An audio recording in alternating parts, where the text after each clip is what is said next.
Bismillahirrahmanirrahim. Assalamualaikum warahmatullahi wabarakatuh.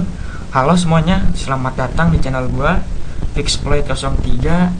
Jadi pada video kali ini gue bakal membuat playlist tentang ini, seputar wifi hacking atau itulah. Nah, di sini slide selanjutnya ada apa sih wifi itu? Nah, jadi si wifi ini merupakan singkatan dari wireless fidelity, adalah teknologi komunikasi nirkabel yang memungkinkan perangkat saling terhubung dalam jaringan lokal atau yang sering disebut dengan LAN, local area network. Nah, atau internet tanpa kabel. Nah, selanjutnya ada yang namanya istilah-istilah pada wifi. Nah, yang pertama itu ada istilah SSID atau yang disingkat sebagai Service Set Identifier atau identifier. Keterangannya itu dia nama jaringan si wifi-nya gitu, atau nama wifi-nya lah. Nah, selanjutnya ada istilah SSID. Nah, ini adalah SSID untuk jaringan besar, terdiri dari beberapa AP atau access point, atau bisa juga satu SSID gitu. Nah, selanjutnya ada istilah RSSI. Itu keterangannya adalah indikator kekuatan sinyal. Ini kurang. Sinyal semakin negatif artinya semakin lemah si sinyal tersebut. Nah, selanjutnya ada AP atau yang disingkat sebagai access point. Nah, itu keterangannya adalah perangkat pemancar sinyal wifi. Nah, selanjutnya ada istilah MAC address. Nah, MAC address ini adalah alamat fisik untuk perangkat jaringan. Selanjutnya ada IP address. Nah, si IP address ini adalah alamat identitas perangkat dalam satu jaringan gitu, atau dalam jaringan.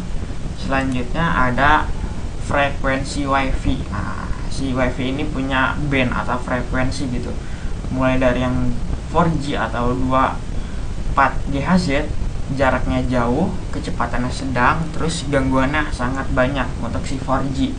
Selanjutnya ada yang 5G atau 5 GHz, ini jaraknya sedang, kecepatannya tinggi, gangguannya sedikit. Terus yang terakhir ada band 6G atau 6 GHz, ini jaraknya pendek, kecepatan sangat tinggi, terus gangguannya masih bersih alias minim gitu.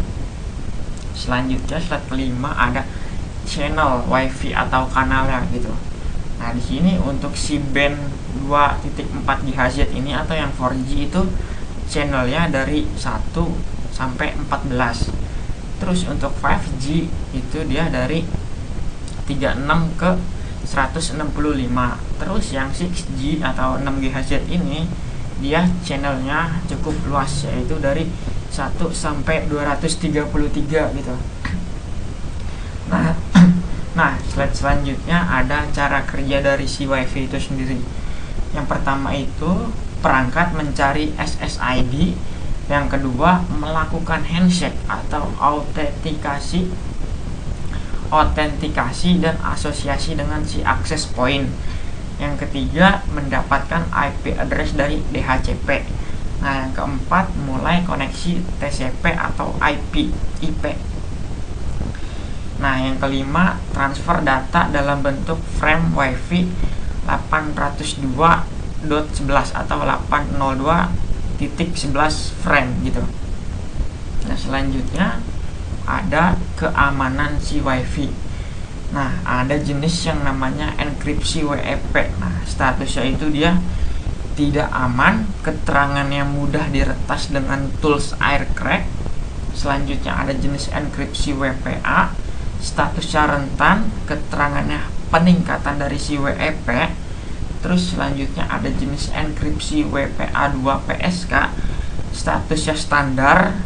Nah, keterangannya memakai shared password, bisa di brute force. Jadi si WPA2 PSK bisa di crack gitu menggunakan brute force.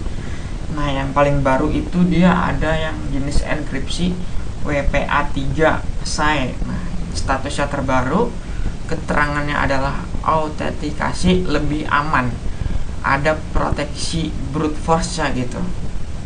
Nah, yang WPA 3 ini sangat mustahil lah buat di crack gitu. Selanjutnya ada mode operasi dari WiFi adapter. Nah, ada mode managed. Nah, fungsinya itu dia untuk mode default untuk terhubung ke WiFi. Nah, selanjutnya ada mode yang namanya monitor. Ini fungsinya untuk menangkap semua sinyal di udara atau sniffing atau juga pentest gitu. Selanjutnya ada mode master atau sebagai access point. Itu dia menjadikan adapter sebagai pemancar dari si WiFi gitu. Nah, selanjutnya ada mode ad hoc. Nah, itu ini fungsinya untuk peer to peer tanpa router gitu. Jadi satu ke satu gitu. Jadinya peer to peer tanpa menggunakan si router gitu. Selanjutnya ada format frame WiFi. Nah, di sini ada frame 802.11 terdiri dari header. Nah, header ini dia isinya itu bisa MAC, bisa kontrol, bisa juga durasi gitu. Terus ada body. Nah, isinya data atau manajemen info. Terus ada FGS. Nah, isinya itu dia error checking gitu, apakah ada error si datanya atau enggak gitu. Selanjutnya ada jenis-jenis frame. Nah, ada frame manajemen atau manajemen frame, isinya beacon atau beacon, prop, dan juga jenis authentication-nya gitu atau authentication. Selanjutnya ada frame control atau control frame, isinya berupa kayak statusnya gitu atau apakah si ininya ACK atau RST atau CTS gitu kan, si isi framenya statusnya. Terus selanjutnya ada data frame. Nah, isinya itu berupa data pilot sebenarnya gitu. Nah, slide selanjutnya ada tahapan-tahapan dalam proses meretas WiFi. Nah, di sini tahapannya yang pertama itu ada recon atau keterangannya itu dia pengintaian, menentukan target WiFi yang akan diserang. Terus tahap kedua capturing atau capturing, keterangannya adalah menangkap data. Nah, si data ini berupa handshake, PMKit, beacon, prop, atau juga yang lain gitu. Tahap ketiga ada yang namanya tahap cracking. Nah, ini mendebak password menggunakan brute force attack dan juga dictionary attack gitu. Nah, tahapan yang keempat ada akses. Nah, ini itu keterangannya mengakses si jaringan gitu atau si WiFi-nya lah. Nah, tahapan yang terakhir itu dia post access atau tahap setelah akses gitu. Nah, tahapannya bisa apa aja gitu, bisa melakukan sniffing, spoofing, ARP poisoning, dan juga yang lain-lain gitu. Nah, selanjutnya di sini ada jenis serangan pada WiFi. Nah, jenis serangannya itu bisa berupa handshake capture. Penjelasannya itu dia menangkap proses autentikasi four-way handshake pada WPA. Terus yang kedua ada PMKit attack. Nah, penjelasannya itu dia eksploitasi PMKit dari si access point. Dia itu lebih cepat dan steal atau lebih apa ya sebutannya, steal itu lebih aman lah atau lebih nggak mudah dideteksi lah dari pada yang namanya si handshake capture nih, jadi lebih aman gitu. Terus yang ketiga ada WPS pin attack. Nah, si ini itu dia menebak pin WPS menggunakan brute force atau pixie gitu.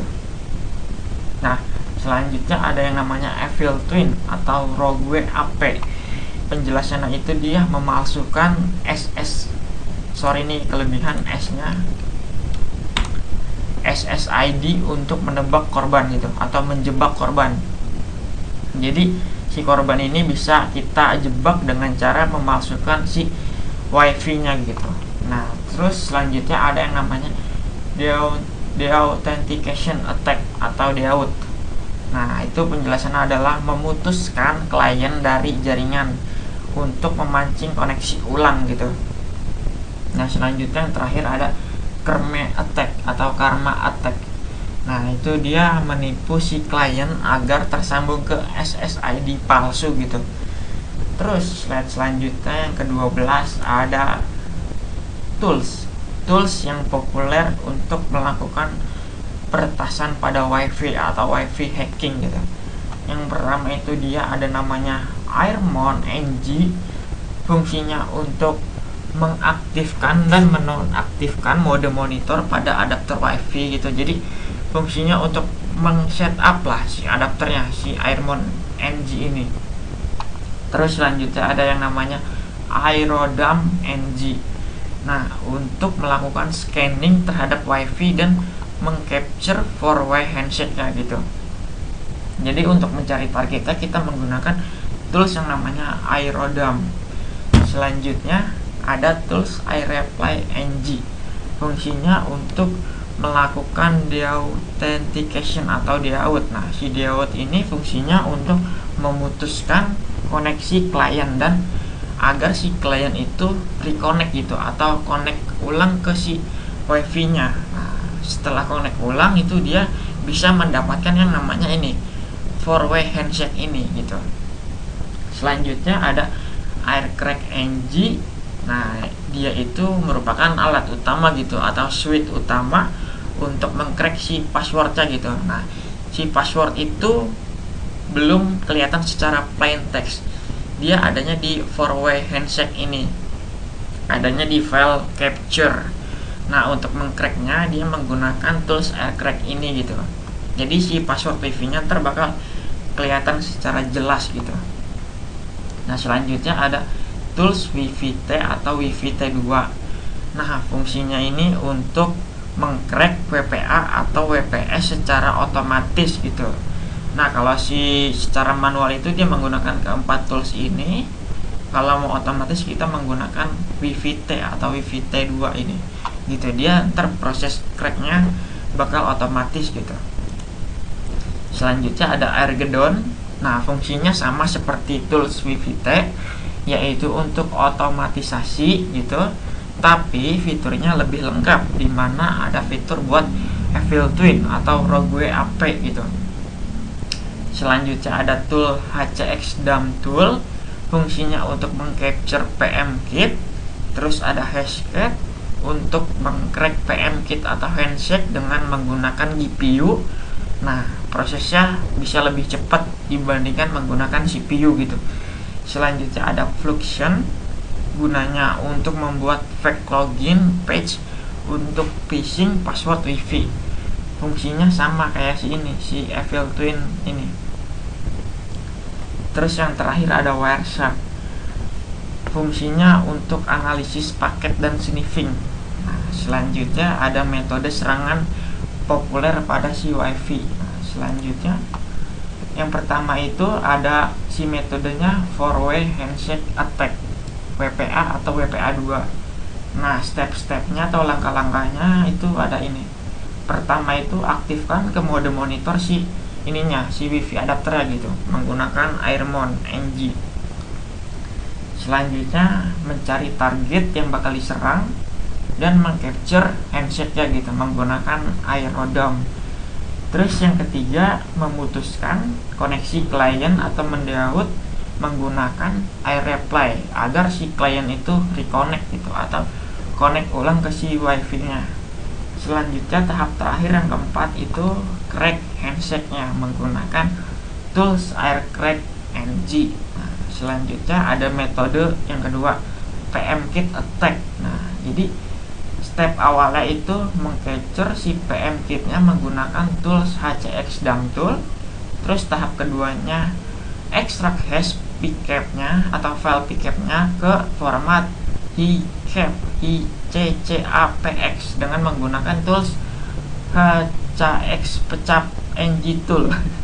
HCX Pecap NG Tool gitulah. Terus yang ketiga ada crack hash menggunakan Hashcat gitu. Selanjutnya ada yang metode ketiga ini metode WPS pin attack. Langkah-langkahnya sangat gampang atau mudah gitu. Yang pertama scan targetnya menggunakan tool WAS. Jadi scan WiFi yang menggunakan WPS menggunakan WAS gitu. Yang kedua langkahnya lakukan atau serang si pinnya menggunakan brute force menggunakan tools reaver atau bully.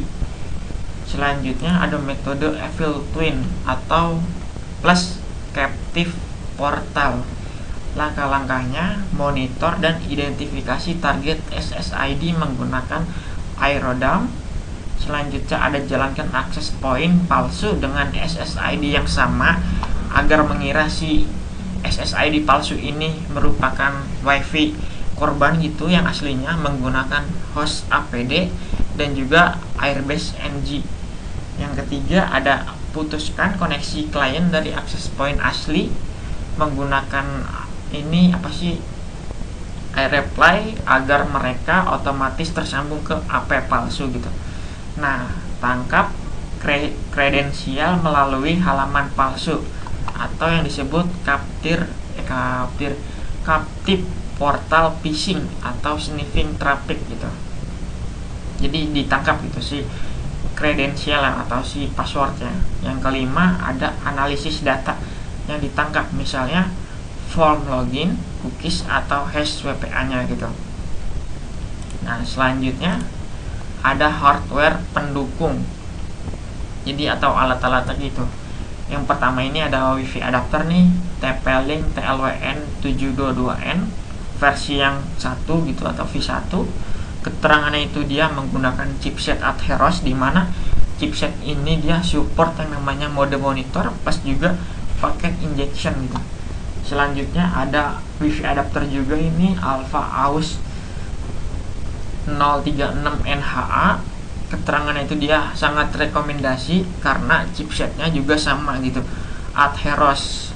Nah, si ini itu dipakai sama para ethical hacker gitu atau pentest wifi lah, udah banyak dipakai gitu.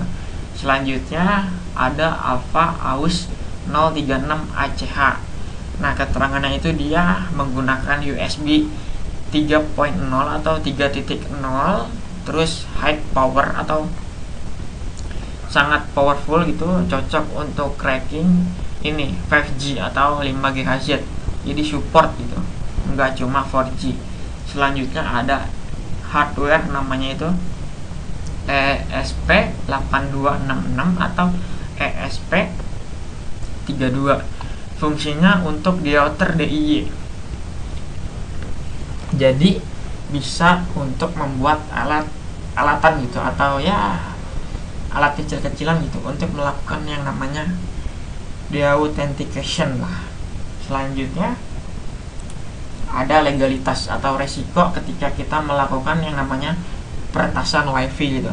Yang pertama, di Indonesia ada undang-undangnya gitu atau undang-undang ITE yang bisa menjerat para pelaku atau hacker jaringan tanpa izin gitu. Jadi si pelakunya bisa terjerat undang-undang ITE kalau melakukan yang namanya peretasan pada WiFi. Nah, selanjutnya ada ini, hanya lakukan atau tolong lakukan di lab sendiri atau jaringan dengan izin. Misalnya kita punya WiFi, nah bisa kita tes WiFi kita apakah passwordnya aman atau enggak gitu kan. Nah, selanjutnya poin ketiga, banyak negara menganggap bahwa sniffing sebagai pelanggaran hukum gitu. Nah, selanjutnya yang terakhir dah selesai. Mungkin itu aja sih pengenalan terkait WiFi hacking ini. Apabila ada kata-kata gue yang salah atau belibet atau apalah, tolong dimaafkan. Cukup sekian dari gue. Terima kasih. Wassalamualaikum warahmatullahi wabarakatuh.